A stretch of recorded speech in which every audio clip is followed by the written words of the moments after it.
Short question है 10 chapter की हमारे पास, और उसमें भी हमारे पास फर्स्ट क्वेश्चन जो है वो इंक्लूड नहीं है अभी सिलेबस में।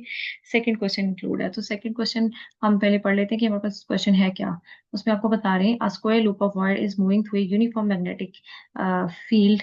आपके पास कोई स्क्वायर लूप है और कोई यूनिफॉर्म मैग्नेटिक फील्ड है, उसके बीच में लूप जो है वो क्या कर रहा है, मूव कर रहा है। Normal to the loop is oriented parallel to the magnetic field, यानी लूप का जो परपेंडिकुलर है वो मैग्नेटिक फील्ड के क्या है, पैरेलल है। तो क्या ईएमएफ इंड्यूस्ड होगी, और इसका हमें आंसर भी देना है कि अगर होगी या नहीं होगी तो उसका क्या रीजन है। ठीक है, तो हम देख लेते हैं कि आपके पास इसका क्या आंसर होगा। जो आपके पास है ना, एक तो हम पहली बात हम इसकी ये बता देंगे कि इसमें कोई इंड्यूस्ड ईएमएफ प्रोड्यूस नहीं होगी। ठीक है, कोई इसमें इंड्यूस्ड ईएमएफ नहीं प्रोड्यूस होगी।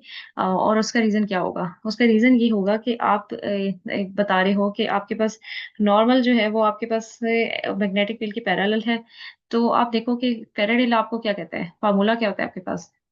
आपके पास आपके पास होता है minus del phi by del t. ठीक है, और जब आपके पास मैग्नेटिक फील्ड यूनिफॉर्म है और पैरेलल है, पैरेलल होने का मतलब है कि फाई किसके बराबर होता है, अगर आपको याद हो तो फाई जो है वो आपके पास हम कहते होते हैं कि किसके इक्वल होता है, बी डॉट ए के इक्वल होता है। ठीक है, बी डॉट ए के इक्वल होता है, और जब डॉट प्रोडक्ट हम खोलते हैं तो एंगल आ जाता है कॉस थीटा बन जाता है, और पैरेलल होने की वजह से कॉस क्या है, जीरो है। जीरो जब आ गया, जीरो आने का मतलब है कि कॉस जीरो आपके पास किसके इक्वल आ जाएगा, वन के इक्वल आ जाएगा। वो आपके पास वन के इक्वल आ जाएगा। बट यहाँ पे आप देखें कि मैग्नेटिक फील्ड जो है वो क्या कह रही है, बाकी सारी चीजें तो सेम हो गई, यानी ए डेल्टा बी डेल्टा टी आ गया, यहाँ पे जीरो नहीं बन रहा। लेकिन आपके पास हो क्या रहा है कि आपके पास जो ये डेल्टा बी है, डेल्टा बी है, ये चेंज ही नहीं हो रहा। हम कह रहे हैं कि मैग्नेटिक फील्ड कांस्टेंट है। ठीक है, और फिर इसी वजह से हम क्या कहते हैं कि यहाँ पे आपके पास जीरो आ जाएगा। ठीक है, क्योंकि हम कह रहे हैं कि आपके पास जो मैग्नेटिक फ्लक्स है जीरो हो रहा है, और इस वजह से आपके पास ऐसे हो रहा है। ठीक है। हम्म, तो इस वजह से हम कहेंगे कि आपके पास ये आ जाएगा। और अभी जैसे जैसे उन्होंने कंडीशन बनाई है उसकी अगर फिगर बनाओ तो ऐसे है कि आपके पास ये हमारे पास कोई लूप है, मैग्नेटिक फील्ड इस डायरेक्शन में है, और आपके पास जो नॉर्मल इसका आ रहा है वो भी हमारे पास क्या आ रहा है, इसी डायरेक्शन में आ रहा है। ठीक है, पैरेलल डायरेक्शन में आ रहा है। बट आपके पास एक्चुअली जो है, हम कह रहे हैं कि मैग्नेटिक फ्लक्स चेंज नहीं हो रहा। तो मैग्नेटिक फ्लक्स अगर चेंज नहीं होगा, डेल्टा फाई अगर जीरो आ जाएगा, तो इसी वजह से आपके पास इंड्यूस्ड ईएमएफ भी नहीं होगी। इसका रीजन आपने ये देना है और इसको बता देना है। अच्छा, फिर उसके बाद सेकंड क्वेश्चन आपके, थर्ड क्वेश्चन आपके पास क्या है, does the induced EMF always act to decrease the magnetic flux through a circuit. ठीक है। अच्छा, ये क्वेश्चन जो है ना उन्होंने आपको दे दिया हुआ, बट आप उन्होंने आपको लेंजेज ला नहीं बताया हुआ।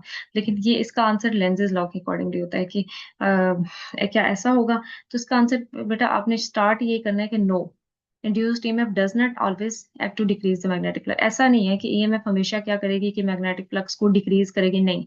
आपके पास लेंजेज लॉ, मैं अभी यहाँ से थोड़ा सा एक्सप्लेन कर देती हूँ क्योंकि ये सिलेबस में अभी इंट्रोड्यूस्ड में उन्होंने शॉर्ट में दिया हुआ है, तो आपको इसका आंसर आना चाहिए। जिसमें आपको क्या कह रहे हैं कि लेंजेस लॉ आपको क्या कहता है, लेंजेस लॉ आपको कहता है कि इंड्यूस्ड ईएमएफ जो भी हमने जैसे ऊपर किया, ये हमेशा ऐसा नहीं करता कि डिक्रीज ही करेगा, ये करेगा कि आपके पास अकॉर्डिंग टू सिचुएशन एक्ट करेगा। According to Lenz's law that induced EMF produces a current that opposes a change in the magnetic flux. अगर मैग्नेटिक फ्लक्स आपके पास इंक्रीज कर रहा है तो ईएमएफ उसको क्या कर देगी, रिड्यूस करेगी, ट्राई टू। और अगर आपके पास फ्लक्स क्या हो रहा है, डिक्रीज हो रहा है, तो ईएमएफ क्या करेगी, उसको इंक्रीज करेगी। ठीक है, हमेशा ऑपोजिट करिए। अगर फ्लक्स आपके पास क्या कर रहा है, यानी ये जो फ्लक्स है, यहाँ पे आप इसको ये बता सकते हैं कि अगर फ्लक्स आपके पास इंक्रीज कर रहा है तो ईएमएफ क्या करेगी, रिड्यूस करेगी। ठीक है, और अगर आपके पास डिक्रीज कर रहा है तो ईएमएफ क्या करेगी, इंक्रीज करेगी। ये लेंजेज लॉ कहता है, हमेशा ऑपोजिट करेगी। ऐसा नहीं है कि हमेशा डिक्रीज ही करिए। अगर फ्लक्स इंक्रीज कर रहा है तो उसको ईएमएफ उसको क्या करेगी, इंक्रीज करने की कोशिश करेगी, और अगर इंक्रीज कर रहा है तो उसको क्या करेगी, डिक्रीज करेगी। ठीक है, इसके बाद हम देख लेते हैं कि आपके पास और कौन सा क्वेश्चन है। 10.6 है। 10.6 है क्योंकि आपके पास बाकी सारे जो है वो कट हुए हुए 10.6 और फिर 10.8 होगा। तो 10.6 देख लेते हैं हमारे पास क्या है।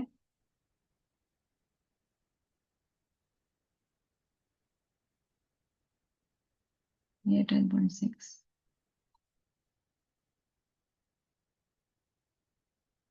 अच्छा 10.6 क्वेश्चन है क्या, which of the two charge particle of the same mass will be deflected most in the magnetic field, fast moving और स्लो मूविंग। वो आपको कह रहे हैं कि आपके पास कौन से पार्टिकल जो हैं वो क्या करेंगे, चार्ज पार्टिकल जो हैं वो डिफ्लेक्ट होंगे मैग्नेटिक फील्ड में, फास्ट मूविंग और स्लो मूविंग, सेम मैस है दोनों का, ठीक है, लेकिन कौन जो है वो डिफ्लेक्ट होंगे, फास्ट वाले या स्लो वाले, तो इसका आंसर हमने बताना है।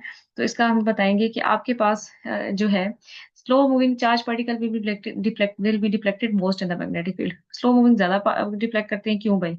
अच्छा, एक चीज आप देखें कि आपके पास हमने एक वो इक्वेशन फाइंड की थी जो आपको याद है, अभी हमने पढ़ी भी, जिसमें से हम लिखते थे एफ किसके बराबर है, एफ हमारे बराबर है क्यू, और यहाँ पे हम लिखते थे वी बी, ठीक है, क्यू भी वी के बराबर है।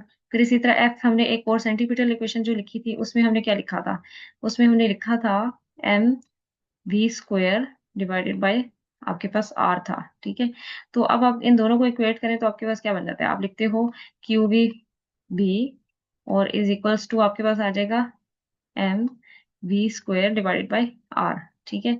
अब यहाँ से इक्वेट करना है आपने, आर इधर लिख देना है, ठीक है, और यहाँ से एक चीज कट रही है, वेलोसिटी यहाँ से कट जाएगा, तो यहाँ पे ऊपर अब रह जाएगा आपके पास M V divided by Q B. ये इक्वेशन आपके पास एंड रिजल्ट लिखा हुआ है, लेकिन आपने ये भी लिखना है, ये सारे स्टेप भी लिखने हैं, फिर उसके बाद ये बताना है कि ये ऐसे हो रहा है हमारे पास, ठीक है। अब इसको देख के आप बताओगे कि आपके पास क्या हो रहा है।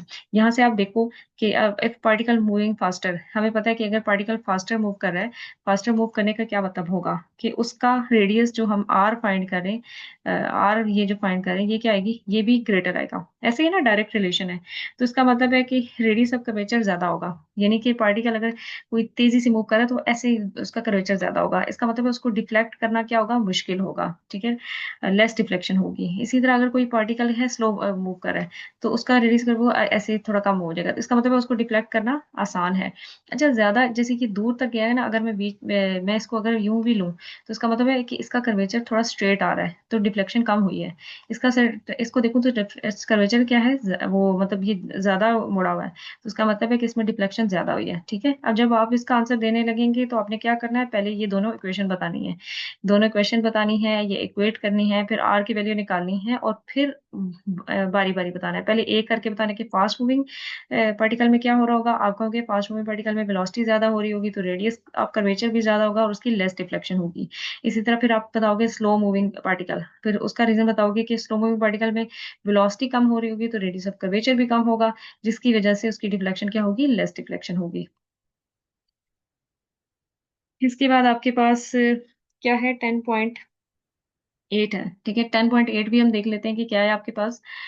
10.8, और 10.8 क्वेश्चन में क्या कह रहे हैं आपके पास, कहने single moving proton produces magnetic field, क्या single moving proton magnetic field produce कर सकता है? आप मुझे बताएं कि प्रोटॉन जो है वो चार्ज पार्टिकल है, यस, चार्ज पार्टिकल है, उसके ऊपर पॉजिटिव चार्ज होता है। तो चार्ज पार्टिकल जो है वो मूव करेगा तो उसके सराउंडिंग में ऑब्वियसली क्या होगा, मैग्नेटिक फील्ड होगा। तो इसका आंसर होगा yes, a single moving proton can produce a magnetic field. तो उसके ऊपर चार्ज पार्टिकल है वो भी एक टाइनी इलेक्ट्रिक फील्ड की तरह बिहेव करेगा, मैग्नेटिक फील्ड अपने सराउंडिंग में प्रोड्यूस करेगा, क्योंकि ये हमें एम्पियर्स लॉ ने कहा था कि जब कभी भी चार्ज मूव करेगा उसके सराउंडिंग में मैग्नेटिक फील्ड आ जाएगी। Even though the magnetic field from a single proton is very weak, होगी बड़ी कम, लेकिन स्टिल एग्जिस्ट करेगी और इंस्ट्रूमेंट उसको डिटेक्ट भी कर पाएगा, ठीक है। ये हम इसका आंसर यहाँ पे भी देख लेते हैं, यस करेगा, क्योंकि चार्ज पार्टिकल है, कोई एनी मूविंग इलेक्ट्रिक चार्ज है वो क्या प्रोड्यूस कर सकता है, इलेक्ट्रिक करंट प्रोड्यूस कर सकता है, उसके सराउंडिंग में मैग्नेटिक फील्ड आ सकती है, तो ये इसका आंसर है। अच्छा, अब जो है ये आपके आज शॉर्ट क्वेश्चन हो गए।